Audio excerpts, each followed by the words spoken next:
RBI का एक शानदार पेपर है, खास करके यूपीएससी एस्पिरेंट के लिए प्लान बी के तौर पर इस पेपर को सबसे ज्यादा प्राथमिकता दी जाती है। कौन सा ये पेपर है, किस तरीके से इस पेपर को आप डील कर सकते हैं, कैसे सिर्फ 5 महीने के अंदर आप एक शानदार जो है जॉब हासिल कर सकते हैं, एक बेहतरीन लेवल का अधिकारी का पद जो है आप लोगों को मिल सकता है। पूरी डिटेल से इस मैटर को समझने की कोशिश करेंगे। इस बार आप लोग देख रहे होंगे मैं आप लोगों के लिए कुछ इस तरह की सीरीज जो है ला रहा हूं या वीडियोस ला रहा हूं, जिसमें हम लोग डिफरेंट डिफरेंट पेपर्स को देख रहे हैं। देखो, यूपीएससी की तैयारी तो आप लोग कर ही रहे हो, लेकिन उसके साथ साथ कुछ पेपर्स अगर आपको पता चल जाए, अगर आप वो साथ में एग्जाम दे दो, तो आपकी एक जॉब सिक्योर हो जाएगी और यूपीएससी का जो एक रिस्क है वो थोड़ा सा कम हो जाएगा। हो सकता है आप यूपीएससी में पूरी मेहनत करो, लेकिन फिर भी कई बार जो है सीसेट में चूक सकते हो, जीएस में एक आध नंबर से बाहर हो सकते हो। लेकिन अगर आपके हाथ में एक जॉब रहेगी, बहुत बड़े लेवल का एक कॉन्फिडेंस रहेगा, बहुत आसानी से यूपीएससी भी निकलेगा और उससे पहले आप लोग एक अधिकारी के पद पर पहुंच जाओगे। अगर आप लोग चाहते हो कि इस तरह की वीडियोस लगातार आप लोगों को मिलते रहें, कई सारी वीडियोस आप लोग देख भी चुके हो और ऐसे ही करके मैं बहुत सारे एग्जाम आप लोगों के लिए लेकर आने वाला हूं। लेकिन आप लोगों की एक जिम्मेदारी बनती है, नैतिक तौर पर यह जिम्मेदारी है कि आप वीडियो को लाइक करो, शेयर करो और बहुत सारे कमेंट से इस वीडियो को भर दो, ताकि मुझे भी एक पता लगे कि हाँ, कितने लोग चाहते हैं कि इस तरह की वीडियोस उनको मिलती रहें। डिलाइट आईएएस का टेलीग्राम चैनल ज्वाइन कर लो, क्योंकि वहां पर भी मैं कई सारे नोटिफिकेशन शेयर करता रहता हूं। वो नोटिफिकेशन जो बाकी टेलीग्राम चैनल पर शायद आप लोगों को नहीं मिल पाएंगे।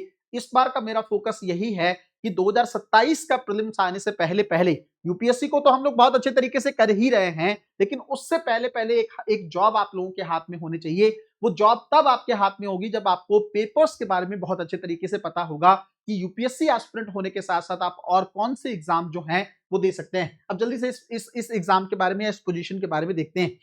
आरबीआई का ग्रेड बी ऑफिसर का ये एग्जाम है। ऐसा नहीं है कि आप लोगों ने पहले नहीं सुना होगा, जिन्होंने सुना है बहुत अच्छी बात है, जिन्होंने नहीं सुना वो ध्यान से इसके बारे में सुनेंगे। पूरा प्रोसेस मैं आप लोगों को बताने वाला हूं, कैसे यूपीएससी की तैयारी इसमें आपको हेल्प करने वाली है और क्यों यूपीएससी एस्पिरेंट के लिए एक बेहतरीन चॉइस रहता है, इस बात को भी समझने की कोशिश करते हैं, है ना। बहुत अच्छे लेवल की जॉब है, बहुत प्रतिष्ठित पद है, सीधे स्तर पर आरबीआई में एक ऑफिसर लेवल का पद है, अच्छी खासी सैलरी आप लोगों को मिलती है, लगभग 1.5 लाख के आसपास, है ना।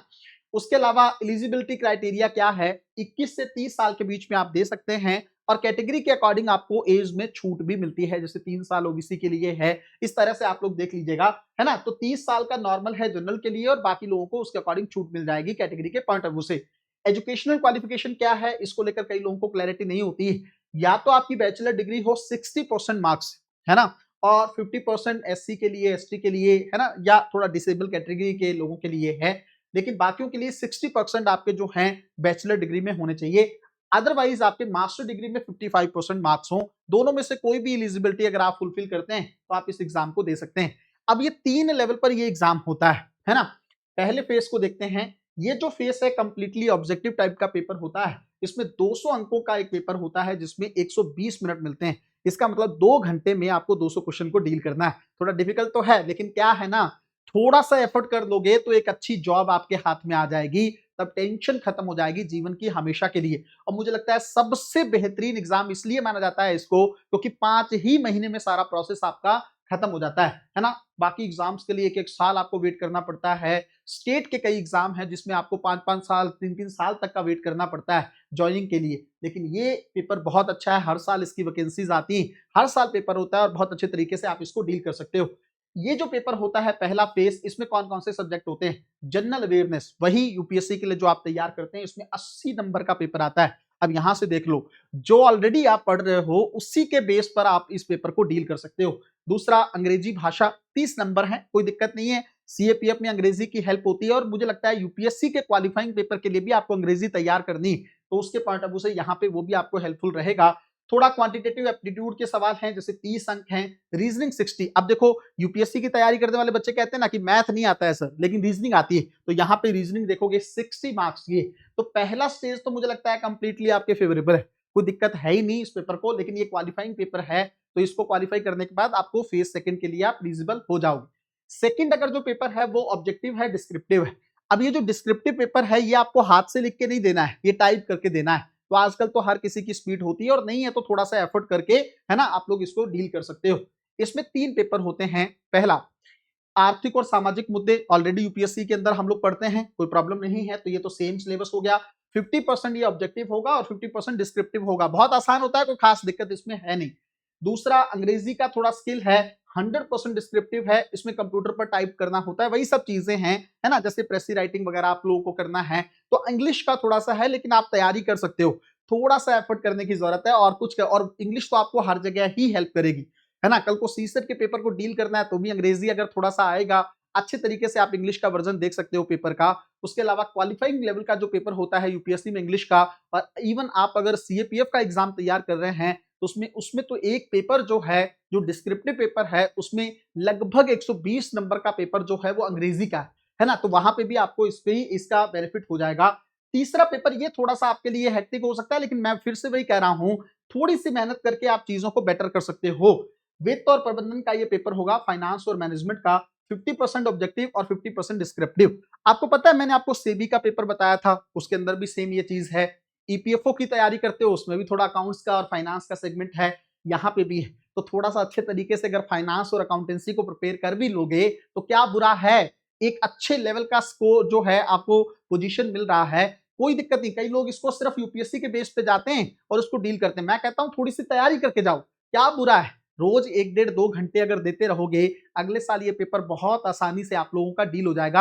आप कहेंगे सर अगले साल की बात क्यों हो रही है, क्योंकि इस साल का प्रोसेस निकल चुका है। इसका प्रोसेस होता है अप्रैल से लेकर नोटिफिकेशन आता है और अगस्त तक सारा काम खत्म हो जाता है ना। अभी तीसरी स्टेज भी देखेंगे इंटरव्यू वाली, तो 5 महीने के अंदर ये प्रोसेस होता है। आप लोग क्या करो, अभी से इसकी तैयारी करना शुरू कर दो, अगले साल यूपीएससी को तो डील करना ही करना है, लेकिन उसी के साथ साथ आपको आरबीआई के ग्रेड बी पेपर को भी, इस लेवल के पेपर को भी डील करना है, जिसमें आपको काफी बेनिफिट हो जाएगा।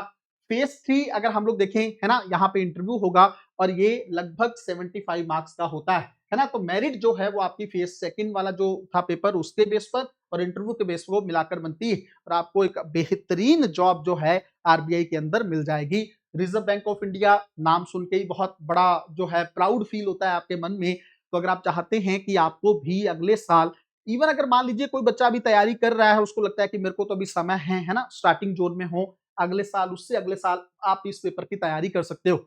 एज को लेकर भी अच्छी खासी छूट मिली हुई है, तो अगर आप इसकी एज में, इस ब्रैकेट में बैठ रहे हैं, इस एज ब्रैकेट में अगर अभी भी आप जो हैं तो आप इस एग्जाम को जरूर दीजिए और इस एग्जाम को की तैयारी के लिए थोड़ा सा एफर्ट करिए, है ना। जैसे मैंने आप लोगों को कहा कि थोड़ा सा प्रीवियस ईयर के पेपर निकाल के देख लेना, कुछ कुछ सवाल आपको देखने को मिल जाएंगे, एक आइडिया मिल जाएगा कि किस तरीके से इसमें सवाल आते हैं। दूसरा, मैथ और रीजनिंग को थोड़ा और अच्छे तरीके से तैयार कर लीजिए, इससे आपको फायदा सीसेट में भी हो जाएगा, है ना। मैथ और रीजनिंग तो तैयार करोगे ना अगले साल सीसेट के पॉइंट ऑफ व्यू से, यहाँ पे कर लो, और ईपीएफओ का जो एग्जाम आएगा उसके लिए इस चीज को भी तैयार कर लो। तो कहीं ना कहीं पे थोड़ा टारगेटेड तरीके से काम करोगे, 1 से 2 घंटा डेली आप अगर आप लोग दोगे, तो मुझे लगता है इस तरह के पेपर को बहुत आसान तरीके से डील किया जा सकता है। आप लोगों को मैंने बोला ही है कि इस तरह की वीडियोस आप लोगों के लिए आती रहेंगी। लाइक कर दीजिए, शेयर कर दीजिए और डिलाइट आईएएस को सब्सक्राइब करके रख लीजिए। डिलाइट आईएएस का टेलीग्राम चैनल ज्वाइन कर लीजिए, क्योंकि वहां पर भी ऐसी वीडियोस के साथ साथ पीडीएफ और हर एक एग्जाम की अपडेट, नोटिफिकेशन, सब कुछ आपको वहां पर देखने को मिलेगा। लिंक डिस्क्रिप्शन में दिया हुआ है, वहां से आप लोग टेलीग्राम चैनल को ज्वाइन कर सकते हैं। मिलते हैं अगली वीडियो में, तब तक अपना ध्यान रखें, अपनी पढ़ाई को बहुत अच्छे तरीके से करते रहें। बहुत बहुत धन्यवाद।